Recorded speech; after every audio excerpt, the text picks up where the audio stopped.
ए झगड़ू रे झगड़ुआ। हाँ बाबूजी। अथी बाजारी से सब मिक्सर उक्सर आई बिस्कुट उस्कुट ले ला नु। हाँ माता बात ना तो ना देने मानी। हाँ ठीक बा आए गो काम सुन। हाँ कहत नहीं कि मने आई लोग त मने चाहू तुरंत जन व्यवस्था हाँ व्यवस्था नहीं तो था खाली आवे तो ना उनते अच्छा आई चमेलिया बने ठीक से तैयार भी है तैयार भी है जो तैयार। जो हम बताए हम हाँ, पूछ ले तनी कहाँ पहुँचल लो। आवाज दी आवाज। हाँ ठीक बा ठीक बात तो बैठा बताइए। हाँ कुछ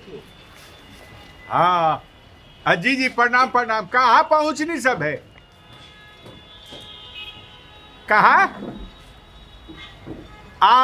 ठीक बा आई सब है नीचवा जन बाएं रोडवा मुड़ा था मंदिरिया तर से नु वही में तीसरा जन बट तीसरा घरवा हाँ झगड़ू के हम भेज तनी झगड़ा ना करे झगड़ू हमर बेटा हवे हाँ हम भेजा तनी ठीक बा अच्छा ए झगड़ुआ हाँ बाबूजी ना भाई आ गई बालो कहाँ बानो नो ए कोनवा पे बालो मंदिर या तरहनु हाँ। ले वो लोग आओ तल नीचे आओ तल ठीक तो अन्य तावा तनी जो जो जो हाँ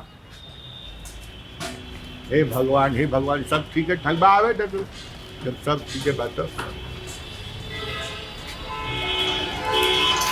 हाँ जी पंडित जी प्रणाम आवत लो जैसन हो हम रउआ के बताए घर ही बानी नु तनी एक आध घंटा देख ले हम बस जेने जैसा ही बात बनी वैसा ही जौन बटे रुआ के हम बोलाए हाँ ठीक बा ठीक जी गोर लगले बाबूजी हाँ। आ गए नहीं थमे आ गए अच्छा, बैठी जी, बैठी जी, बैठना प्रणाम आ खुश रहे बाबू जी प्रणाम बैठे बैठी। बैठ हम पानी पीने लाओ तनी पानी पी के ले आवा आज चमेली के बोलाओ ठीक वाला और सब आवे में कोनो दिक्कत और सब बस एकदम बढ़िया से आ ठीक, गई। तनी गाड़ी घोड़ा के दिक्कत होला जाम जुम लग जाता हाँ, अब है तो नियमित रास्ता कब ख्याल नहीं जानू हाँ। तो पूछे के पड़ गेल।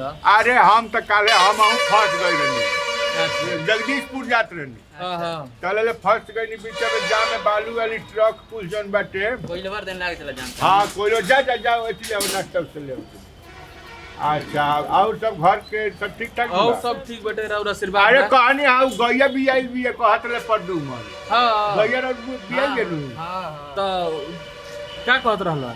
कहत ले बाबूजी। गैया भी आई भी है बड़ा बढ़िया है बाछी देले भी है हाँ हाँ जर्सी है नु वो तो ठीक है बट जान तो नहीं जर्सी आजकल दूध देते हैं सब देसी दूध देत नहीं की तो लेकिन देसी के दूध बड़ा बढ़िया होता हाँ लेकिन है।